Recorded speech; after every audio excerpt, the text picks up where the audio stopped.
मेरी यही कामना है दोस्तों कि भगवान विष्णु आपके पूरे परिवार पर अपनी कृपा दृष्टि बनाए रखे। चलिए वीडियो स्टार्ट करते हैं।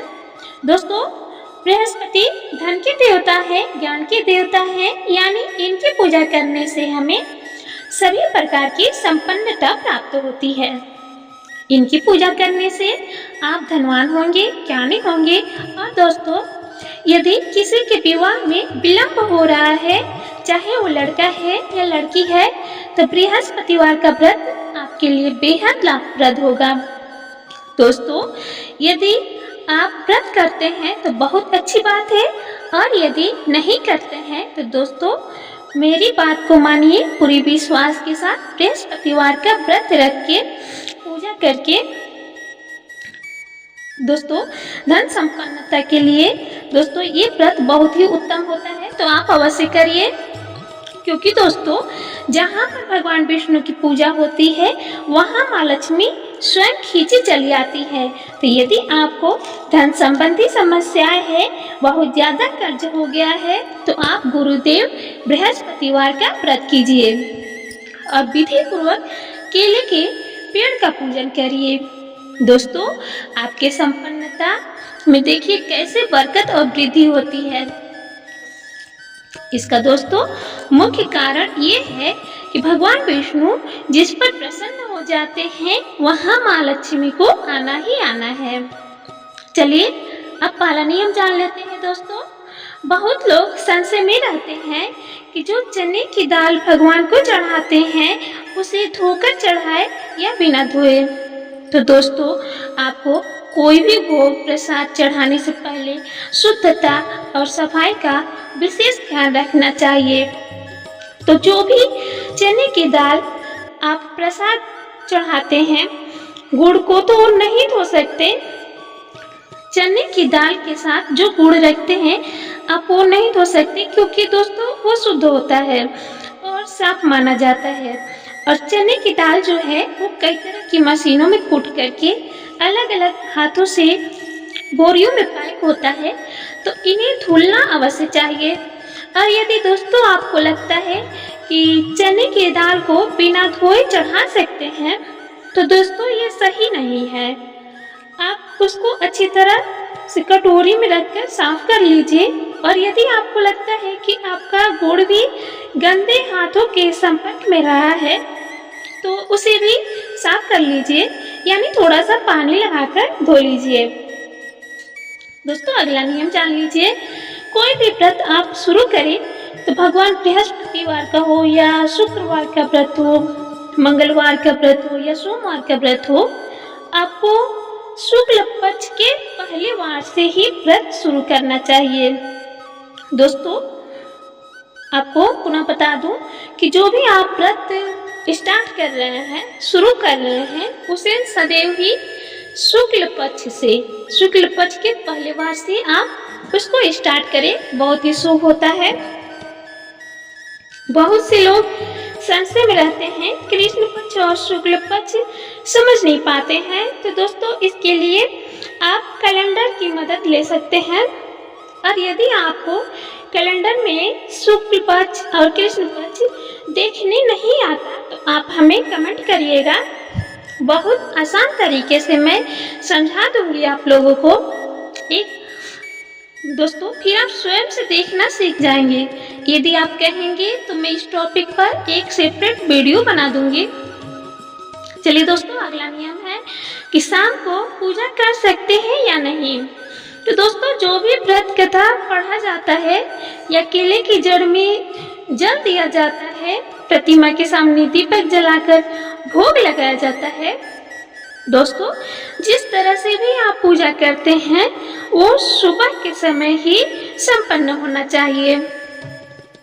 बहुत से लोग कहते हैं कि हम काम से आने के बाद, ऑफिस से आने के बाद शाम को भी पूजा कर सकते हैं। तो दोस्तों विधान तो यही है कि आप सुबह में ही केले की विधिवत पूजा करें, भगवान विष्णु की प्रतिमा की पूजा करें और उन्हें प्रसाद चढ़ाएं। और दोस्तों उसी प्रसाद को आप कहीं अच्छे से ढककर रखे रहिए। फिर शाम को जब भोजन करते हैं आप, तो उस प्रसाद को भोजन से पहले आप ग्रहण करें। क्योंकि दोस्तों बृहस्पतिवार व्रत में मुख्य प्रसाद चने की दाल और गुड़ होता है। इसीलिए बताया गया है कि ये प्रसाद आप शाम को भोजन के समय जरूर ग्रहण करिए। और हाँ दोस्तों, यदि आप सुबह किसी दिन किसी कारण पूजा नहीं कर पाते हैं, यानी आप हमेशा ऐसा करेंगे तो ये सही नहीं है। आपको गुरुवार की पूजा यानी जो व्रत की पूजा होती है वो सुबह में ही संपन्न करना चाहिए। पर किसी कारणवश दोस्तों यदि आप पूरी पूजा नहीं कर पाते हैं, यानी भगवान को जल अर्पित कर दीजिए, धूप दीप दिखा दीजिए। और यदि किसी कारणवश व्रत कथा नहीं पढ़ पाते हैं तो आप शाम को व्रत कथा पढ़ लीजिए, लेकिन पूरी पूजा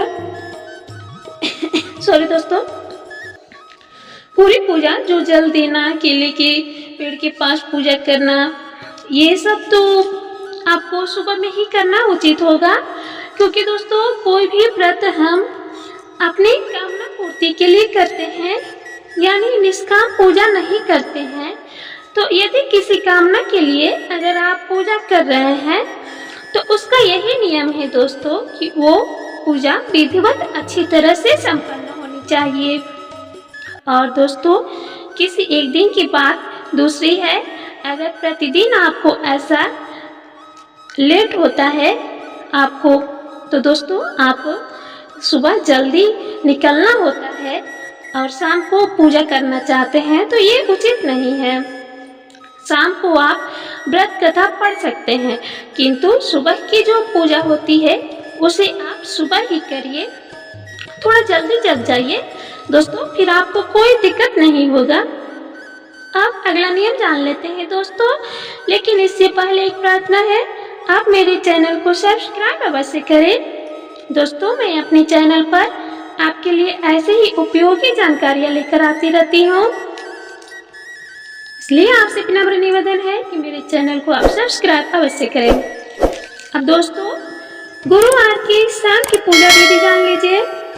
दोस्तों शाम के समय कोई विशेष पूजा नहीं करनी होती है। जो आप अपने लिए खाने में बनाते हैं, जैसे चने की दाल का हलवा, बेसन की रोटी, जो भी आप बनाते हैं, उसी में से आप थोड़ा सा भगवान को भोग लगा दीजिए और एक दिया केले के पेड़ के पास जला दीजिए। और दोस्तों यदि केले का पेड़ घर से दूर है तो आप भगवान की प्रतिमा के सामने भी जला सकते हैं। जला करके बस आप भोजन कीजिए। तो शाम की पूजा में आपको इतना ही करना होता है, कोई विशेष नियम नहीं करना है।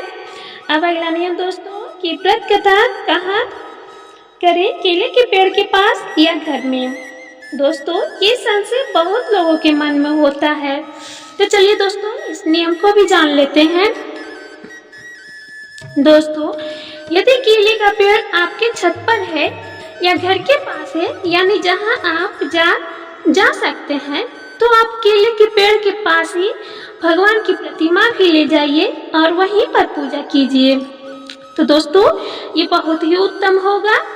पर यदि किसी कारणवश केले के पेड़ के पास आप नहीं जा पाते, काफी दूर है, तो आप घर में पूजा कीजिए, भगवान विष्णु की पूजा कीजिए और जो जल आप रखे हैं उसे आप केले के पेड़ में जाकर दे दीजिए, तो भी आपको उतने ही पुण्य की प्राप्ति होगी। अगला नियम जानने से पहले दोस्तों पुनः आपसे निवेदन करूंगी कि मेरे चैनल को आप सब्सक्राइब अवश्य करें। दोस्तों विनम्र निवेदन है आपसे, तो प्लीज सब्सक्राइब माय चैनल। और दोस्तों यदि व्रत करते हुए बीच में छूट जाए, यानी जैसे कोई परेशानी आ जाए या तबीयत खराब हो जाए, किसी कारणवश अगर आपका व्रत बीच में छूट जाता है तब क्या करें? व्रत शुरू से करें या उसी व्रत को कंटिन्यू करें? दोस्तों यदि किसी कारण से आपका व्रत छूट गया है तो आपने जितनी संख्या में संकल्प लिया है तो आपको वहीं से फिर शुरू कर देना चाहिए, जैसे कि मान लीजिए आपने 16 गुरुवार का संकल्प लिया है और 4 गुरुवार के बाद आपको व्रत बीच में ही किसी कारणवश छूट गया, तो आपको जब भी व्रत शुरू करना है तो शुरू से नहीं स्टार्ट करेंगे, उन 4 के बाद से ही आपको व्रत शुरू करना है। इसका कारण यह है दोस्तों कि जब आपने व्रत छोड़ा तो जानबूझ करके नहीं छोड़ा, आपके सामने परिस्थितियां विपरीत थी, इसलिए आपने व्रत छोड़ा है। दोस्तों, भगवान हमारी परेशानियों को समझते हैं, तो आपको व्रत पुनः शुरू से आरंभ करने की आवश्यकता नहीं है। जहां से आपने व्रत छोड़ा था उसके आगे आप व्रत शुरू कर सकते हैं। अब अगला नियम दोस्तों कि व्रत हमारा संकल्प से ज्यादा हो जाए तो क्या होगा, चलिए जान लेते हैं दोस्तों। कभी कभी ऐसा होता है कि व्रत हम शुरू कर देते हैं और कहीं लिखा हुआ भूल गया या हम कब शुरू किए ये भूल गया, और अब हमें ये लग रहा है कि व्रत हमारा संकल्प से ज्यादा हो गया और अभी तक हमने उद्यापन नहीं किया। तो दोस्तों कोई बात नहीं, आपको जब लगे कि व्रत आपका पूरा हो गया या ज्यादा हो गया है, तो वैसे दोस्तों आपको एक बात बता दूं कि आप जब कोई व्रत शुरू करें तो उसे कहीं पर नोट अवश्य करें कि कितना व्रत आपको करना है और कब से शुरू करना है, कब उद्यापन करना है। इस तरह से आपको भूलेगा नहीं और आप सही समय पर व्रत का उद्यापन कर पाएंगे।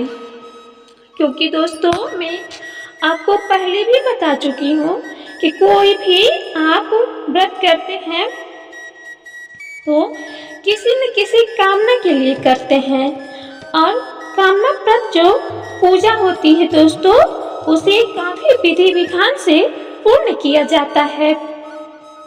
तो व्रत यदि संकल्प से ज्यादा हो गया है तो कोई भी परेशानी नहीं है, आप उसका उद्यापन कर दीजिए, पर कोशिश करिए कि अगली बार से जब भी आप व्रत करें तो उसे अच्छी तरह से कहीं नोट करते रहे। दोस्तों सबसे बड़ी बात यह है कि अगर आप लोग पूजा करते हैं तो उसमें श्रद्धा, भक्ति, विश्वास ये चीज काफी मायने रखती है। भगवान के सामने आप पूरी तरह से समर्पित हो जाइए।